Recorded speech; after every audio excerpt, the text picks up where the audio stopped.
അപ്പോൾ എല്ലാ ഓളുകളും അങ്ങ് ക്ഷമിച്ചേക്കാം. നാളെ നമ്മൾ ഓൻ്റെ ഉടായ്പായിട്ട് വരും. അപ്പോൾ ചാനൽ ഫോളോ ചെയ്ത് നമ്മളെ സബ്ബാക്കി വെക്കാൻ മറക്കണ്ട. ഓക്കെ, സത്യമായിട്ടും ഇത് ഉടായ്പല്ലേ ഗൈസ്? എന്നാലും നമ്മുടെ ചങ്കോടി ചതി വേണ്ടായിരുന്നു എന്നുള്ളതാണ്. അതിനോട് പറയുന്ന മറുപടിയോട് കേട്ടിട്ട് നിങ്ങൾ ഇവിടുന്ന് പോയാൽ മതി. എന്തായാലും എല്ലാവരും ഇവിടെ വന്നതല്ലേ. അപ്പൊ ഇതിനൊക്കെ ഒരു തീരുമാനമാക്കിയിട്ട് ഇവിടുന്ന് പോയാൽ മതി. അപ്പം എന്താണ് ഓക്ക് പറയാനുള്ളത് എന്ന് കൂടി നമുക്ക് കേൾക്കാം.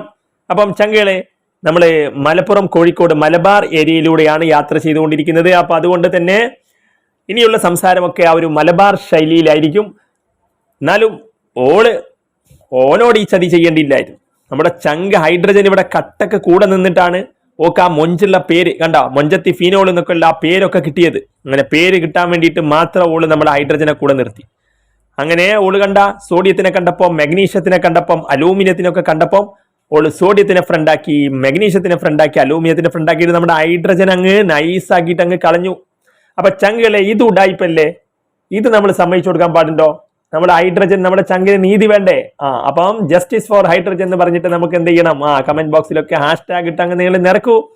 അതുപോലെ തന്നെ നോക്കൂ നിങ്ങള്, ഇതിനകത്ത് ഫിനോള് സോഡിയമുള്ള ആരെങ്കിലും കണ്ടു കഴിഞ്ഞാൽ കണ്ട നമ്മുടെ ഹൈഡ്രജനെ വീണ്ടും ഒഴിവാക്കി സോഡിയത്തിനെ ഫ്രണ്ടാക്കി. അപ്പൊ എന്തുകൊണ്ടാണ് ഇങ്ങനെ നമ്മളെ ചങ്കിനെ ഒഴിവാക്കിയത് എന്നുള്ളതിന് ഓക്ക് എന്ത് മറുപടിയാണ് പറയാനുള്ളത് നമുക്ക് അറിയണം. അപ്പൊ അത് അടുത്ത സ്ലൈഡിലാണ്. അതിനു മുന്നേ നമുക്ക് കെമിസ്ട്രിയിലോട്ട് ഒന്ന് പോകാം ഇടയ്ക്ക്. അപ്പൊ ഇങ്ങനെ ഹൈഡ്രജൻ നമ്മുടെ ചങ്കിനെ ഒഴിവാക്കുന്ന പരിപാടിക്ക് പറയുന്ന പേരാണ് അസിഡിക് ബിഹേവിയർ. അപ്പൊ ഫീനോൾ ഇടയ്ക്കിടയ്ക്ക് ഇങ്ങനെ അസിഡിക് ബിഹേവിയർ കാണിക്കും. ഫീനോൾ ഇടയ്ക്കിടയ്ക്കല്ല, ഫീനോൾ എന്ത് ചെയ്യും? അസിഡിക് ബിഹേവിയർ കാണിക്കും. അതിന്റെ റീസൺ എന്താണെന്നാണ് നമുക്ക് പരീക്ഷയ്ക്ക് എഴുതാനുള്ളത്. അപ്പം നമുക്ക് എന്താണ് ഇതിന്റെ കാരണം എന്ന് ആദ്യം ഓളോട് തന്നെ ചോദിച്ചു നോക്കാം, എന്നിട്ട് മതി ബാക്കി കാര്യങ്ങളൊക്കെ. അപ്പൊ ഓൾ ഇതിന് പറയുന്ന കാരണം എന്താണെന്നറിയോ? 2 കാരണമാണ് അവൾക്ക് പറയാനുള്ളത്. ഒന്ന്, ഓള് പറയുന്നത് ഓളെ പിറകുന്ന ആരോ വലിച്ചു എന്നുള്ളതാണ്.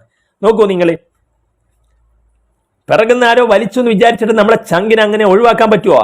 നമ്മുടെ ചങ്ക് ഉള്ളതുകൊണ്ടാണ് ഫീനോൾ എന്നൊക്കെ പേര് വന്നത്. കണ്ടോ നിങ്ങൾ, OH ഗ്രൂപ്പ്.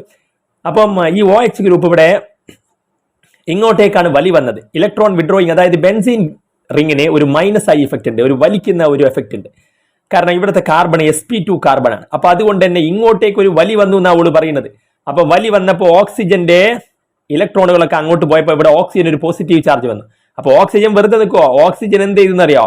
ഇവിടുന്ന് ഇങ്ങോട്ട് ഹൈഡ്രജന്റെ ഇലക്ട്രോൺ വലിച്ചു. അപ്പൊ ഹൈഡ്രജന്റെ ഇലക്ട്രോൺ വലിച്ചപ്പോ ഓക്സിജൻ, അപ്പൊ ഫീനോൾ എന്തായി? അപ്പൊ നമ്മുടെ ഫീനോളിന്റെ സ്ട്രക്ചർ ഇവിടെ ഓക്സിജൻ ഇലക്ട്രോൺ കിട്ടി, ഹൈഡ്രജൻ എന്തായി? അതിന് ഇലക്ട്രോൺ അതിനെ ബോണ്ട് പോയി. അപ്പൊ ഓള് പറഞ്ഞ കാരണം ഇതാണ്, ആരോ പിറകുന്ന അങ്ങോട്ടേക്ക് വലിച്ചപ്പോ ഹൈഡ്രജനെ പിന്നെ ആ ഒരു ബോണ്ട് അങ്ങോട്ട് മുറിഞ്ഞു പോയി. അപ്പൊ ഓള് ഇവിടുന്ന് പിടിവിട്ടു എന്നുള്ളതാണ്.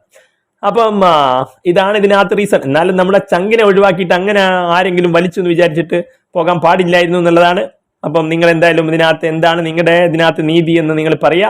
അപ്പൊ ഇതിനകത്ത് കെമിസ്ട്രിയിൽ നമ്മുടെ റീസൺ പറഞ്ഞത് OH group attached to sp2 carbon ആണ്. sp2 കാർബൺ എന്ന് പറഞ്ഞാൽ ഇവിടെ എന്ത് ചെയ്യും? വലി വരും എന്ന് പറഞ്ഞു കഴിഞ്ഞാൽ ഇവിടെ OH ബോണ്ട്, അപ്പം OHലെ ഓക്സിജനിലെ ഇലക്ട്രോൺ ഡെൻസിറ്റി കുറയുമ്പോൾ തന്നെ അതുകൊണ്ട് ഓക്സിജൻ ഈ ബോണ്ടിന് കൂടുതൽ പൊളാരിറ്റി വരും. അപ്പം ഓക്സിജൻ ഹൈഡ്രജന്റെ ബോണ്ടിന്റെ ഇലക്ട്രോണുകൾ ഇങ്ങോട്ട് വലിക്കും, അങ്ങനെ ഫിനോക്സൈഡ് അയോൺ ആവും. അപ്പൊ ഓക്കെ, ഇനി മറ്റൊരു കാരണം അവള് പറയുന്നത് എന്താണെന്നറിയോ?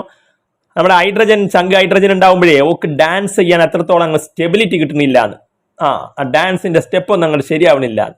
അപ്പൊ ഇത് നോക്കിയേ, നമ്മുടെ ഓക്സിജൻ ഹൈഡ്രജൻ ഉണ്ടാവുമ്പോഴേ എന്താ സംഭവം അറിയോ? ഓക്സിജൻ ഫസ്റ്റ് ഇതിൽ നോക്കിയേ, ഇങ്ങോട്ട് ഓക്സിജൻ ഇലക്ട്രോൺ ഇങ്ങോട്ട് കൊടുത്തു കഴിഞ്ഞാൽ അവിടെ ഡബിൾ ബോണ്ട് വന്ന് ഓക്സിജന്റെ ഇലക്ട്രോൺ പോകുമ്പോൾ ഒരു പ്ലസ് ചാർജ് അവിടെ വരും. അപ്പൊ മോസ്റ്റ് ഇലക്ട്രോൺ നെഗറ്റീവ് ആയിട്ടുള്ള ആറ്റമാണ് ഓക്സിജൻ. ഓക്സിജനിൽ പ്ലസ് ചാർജ് വരിക എന്ന് പറഞ്ഞാലേ അതൊരു സ്റ്റെബിലിറ്റി കുറവാണ്. അപ്പൊ അതുകൊണ്ട് തന്നെ പിന്നെ എന്ത് ചെയ്യും എന്ന് വെച്ച് കഴിഞ്ഞാൽ അപ്പൊ ഇവിടെ ഡബിൾ ബോണ്ട് വന്നാൽ ഈ ഇലക്ട്രോൺ എന്ത് ചെയ്യും? ഇങ്ങോട്ട് ചാടും, അപ്പൊ മൈനസ് ആയി. പിന്നെ അങ്ങനെ ഇലക്ട്രോണുകൾ മൂവ് ചെയ്ത് കളിക്കുന്ന ആ ഒരു ഡാൻസിങ് പരിപാടിക്കാണ് എന്ത് പറയാ? റെസൊനൻസ് എന്ന് പറയാ. അപ്പം ഫീനോളിന്റെ റെസൊനൻസ് സ്റ്റെബിലിറ്റി എന്താണ്? അത്രയ്ക്ക് അങ്ങ് ഇല്ല. കാരണം ചാർജ് സെപ്പറേഷൻ ഓക്സിജനിൽ പോസിറ്റീവ് ഒക്കെ വരുന്നുണ്ട്. പക്ഷേ നമ്മുടെ ഹൈഡ്രജൻ ചങ്ക് പോയതിനു ശേഷം ഓക്ക് നല്ല സമാധാനത്തിൽ ഡാൻസ് ചെയ്യാൻ പറ്റുന്നുണ്ടെന്ന് അവള് പറയുന്നത്. റെസൊനൻസ് സ്റ്റെബിലിറ്റി കൂടുതലുണ്ട്.